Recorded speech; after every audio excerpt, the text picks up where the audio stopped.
gente está falando aqui no FENAGA 2025 sobre alimentação animal. Como é que a gente não vai falar com um dos homens que mais entende desse assunto, não só no Brasil, no mundo inteiro? O Ariovaldo Zani é o homem que comanda, é o CEO do Sindicações Sindicato, que representam as indústrias aí de alimentação animal, e também é diretor do Colégio Brasileiro aí de Alimentação Animal, que está aqui fazendo um trabalho importantíssimo de debate, informação e falando sobre tecnologia no agronegócio aqui no evento.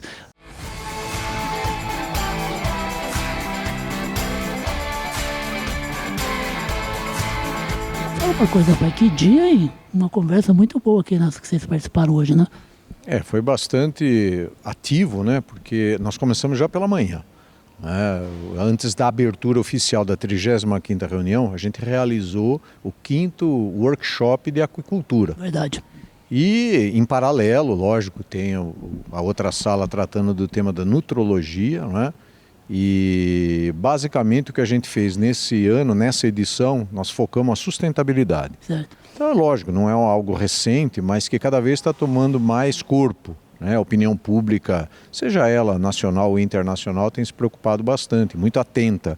Então a gente entendeu que valia a pena, já que o Colégio Brasileiro de Nutrição Animal, né, ele tem esse papel, ele estabelece um fórum de discussão e de disseminação, disponibilização de ciência, de inovação.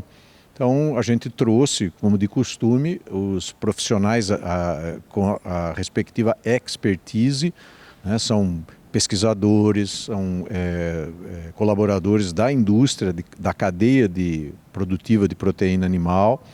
Lógico que também, incluído aí, tem os alimentos para animais de companhia. Perfeito. Né? E por conta disso, então, tem muita novidade, né? Muita informação, muito estudo, muita ciência tem sido produzida e, de fato, o momento era bastante oportuno para compartilhar isso e trazer para o público, o espectador, essas inovações e tal, por conta da grande importância, né, que o Brasil ocupa como um dos maiores fornecedores globais de alimentos.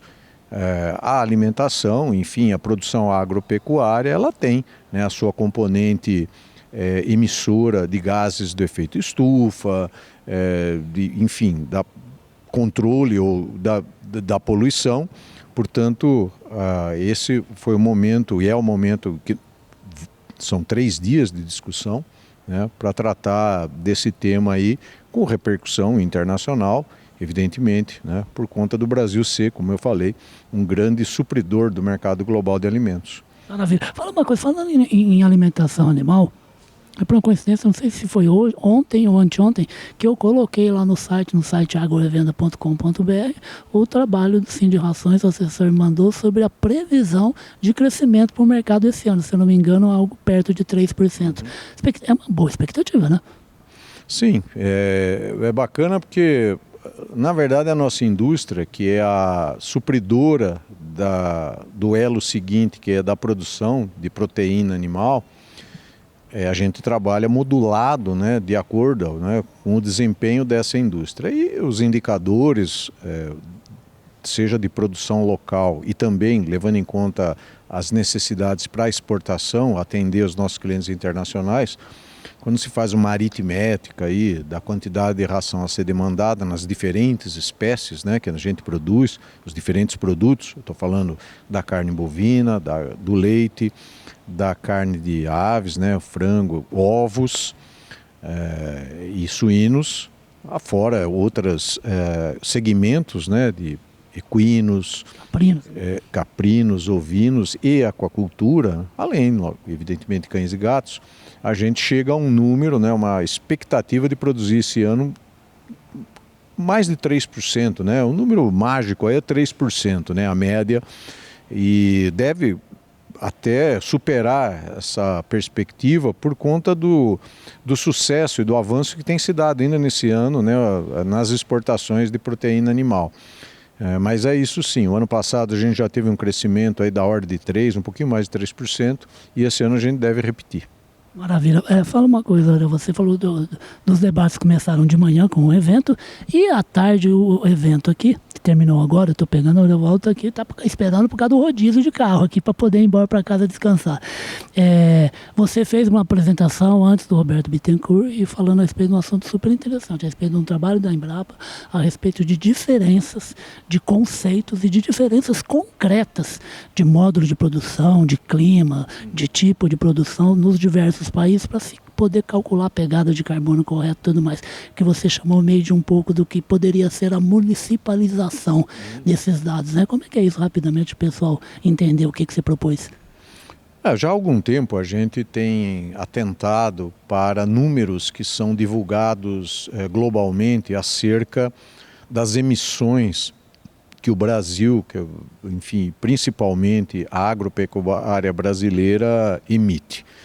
E a gente andava desconfiado que aqueles números estavam superestimados, não é?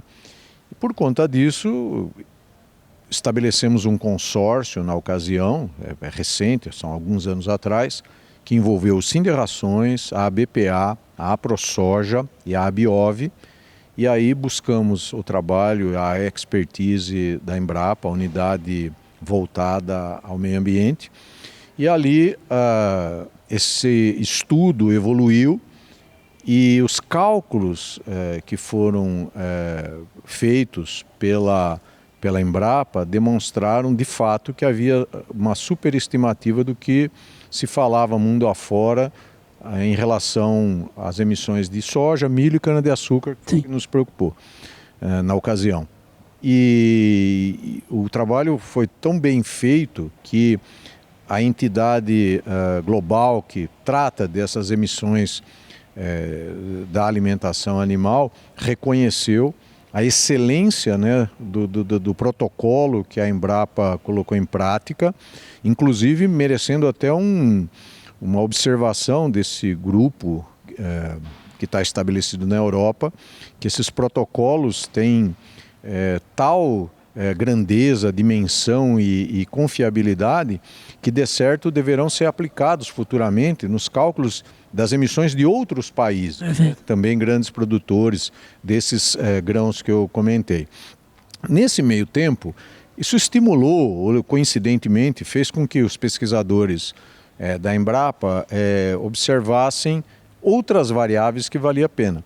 Tanto é que esse estudo contribuiu para um achado e que envolveu inclusive pesquisadores da FAO, juntamente com pesquisadores da Embrapa, até um trabalho publicado cientificamente, né, em revista indexada e tal, em que foram corrigidos números tanto da área cultivada no Brasil quanto de desmatamento, né?